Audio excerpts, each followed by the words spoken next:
नमस्कार। आज हम लोग बात करने वाले हैं line of fire safety awareness training के ऊपर। आपका बहुत बहुत स्वागत है हमारे इस यूट्यूब चैनल पे HSC मित्रा में। आज हम लोग जानेंगे लाइन ऑफ फायर क्या है, इसके बारे में पूरा हम लोग ट्रेनिंग करेंगे। सबसे पहला इसका ऑब्जेक्टिव्स क्या है उसके बारे में जानेंगे। Understand the concept of line of fire. Identify common line of fire hazard और learn strategy to prevent line of fire incident or emphasis personal accountability in hazard mitigation। अब हम लोग जानेंगे सबसे पहला जो हमारा अंडरस्टैंडिंग था, what is line of fire. The line of fire refers to the path of potential danger where workers are at risk of injury from moving object, machinery or hazardous injury। Example, struck by hazard, caught in or caught between incident, released energy incidents. मैं इसी चीज़ को हिंदी में define करना चाहूँगा। Line of fire क्या है? कोई भी ऐसा पाथ जो कि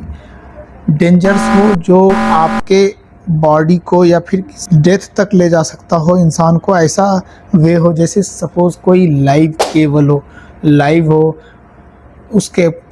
उसके साथ में वॉक करना, या फिर वो कोई डैमेज लाइव केबल हो उसके साथ में वॉक करना हो, या फिर कोई क्रेन हो जो कि मेटल लिफ्ट करके वो मूव कर रही हो उसके नीचे से गुजर जाना हो, या फिर कोई भी एंडिंग व्हील या कटिंग व्हील या चॉप्सर मशीन यूज़ कर रहा हो उसके जस्ट सामने आ जाना, या फिर वेल्डिंग मशीन वेल्डिंग करते हुए उसके आगे खड़े हो जाना, तो वहाँ पे आँख के डैमेज होने का चांसेस होता है। कोई भी मशीनरी या कोई भी इक्विपमेंट चल रहा हो तो उसका जो मूवेबल पार्ट हो वो ओपन कंडीशन में हो तो वहाँ से लोग जाके गुजरा, तो उससे भी हमारा बहुत सारा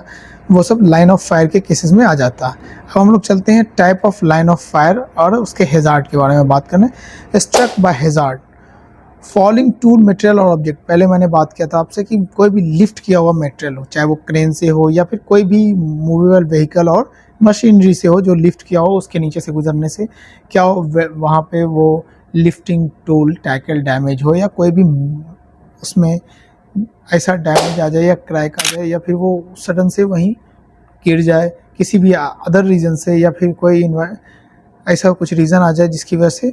वो आके बॉडी पे आके गिरे। कॉच और कॉच between hazard, working near heavy equipment और ट्रेंच, या कोई भी ट्रेंच के बगल में बहुत हैवी इक्विपमेंट वर्क कर रही हो तो वहाँ पे सॉइल कोलैप्स होने का भी चांस है, वो भी आता है। पिंच पॉइंट इन मशीनरी, कुछ ऐसा पिंच पॉइंट रह जाता है जिससे कि फिंगर में इंजरी या हैंड में इंजरी होने का चांस हो जाता है। अब released energy hazard, procedure system, spring और टेंशन, कोई भी टेंशनाइल केबल हो या फिर कोई भी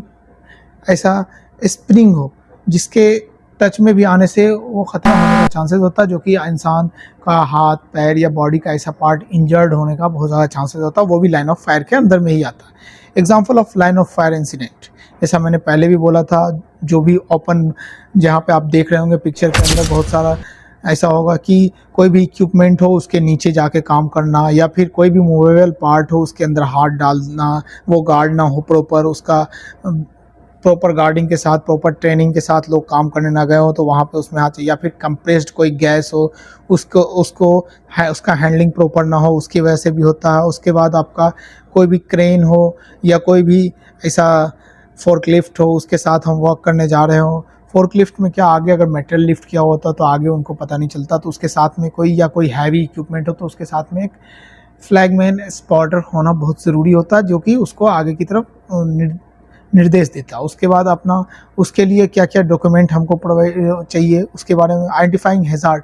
conducted a job hazard analysis, JHA हमारे पास होना चाहिए, जो एक डॉक्यूमेंट होता है जिसके थ्रू हम लोग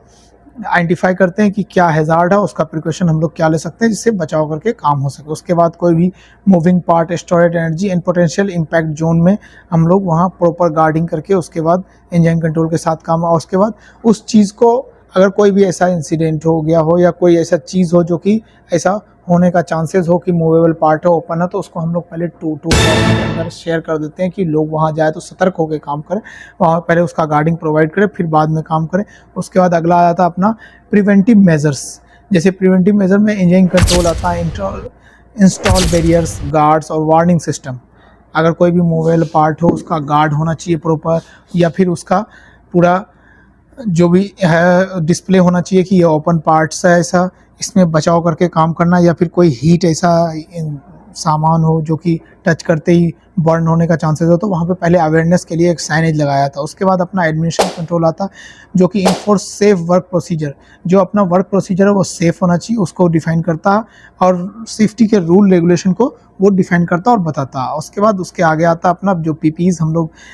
यूज़ करते हैं, जैसे hard heads, gloves, steel toe boot, eye face protection, वो पीपीज हम लोग नॉर्मली यूज़ करते हैं। और जो स्पेसिफिक जॉब, जिस स्पेसिफिक जॉब के रिगार्डिंग हम लोग को काम करना होता है उसको स्पेसिफिक हम यूज़ करते हैं। और उसका बेस्ट प्रैक्टिस होता है ये, सबसे पहला होता है stay alert, maintain situation awareness. सबसे पहले कहीं भी किसी भी लोकेशन में आप काम करने जाए तो पहले रुका, पहले समझें कि क्या आखिर वर्क क्या चल रहा है, उसके बारे में जाना, उसके बाद फिर आगे की तरफ हम लोग आगे बढ़ेंगे। उसके बाद use spotter when operating heavy equipment, कोई भी ऐसा हेवी इक्विपमेंट काम कर रहा हो, अर्थ मूविंग इक्विपमेंट जो हमारा काम कर रहा हो, तो उसके साथ में एक स्पॉटर्स का होना ज़रूरी है, एक फ्लैग्समैन का होना ज़रूरी है जो कि उसको बार बार बताए कि यहाँ क्या है, आगे क्या है, उसको कैसे एक्टिविटी करना है। उसके बाद अपना place, never place yourself between moving stationary object,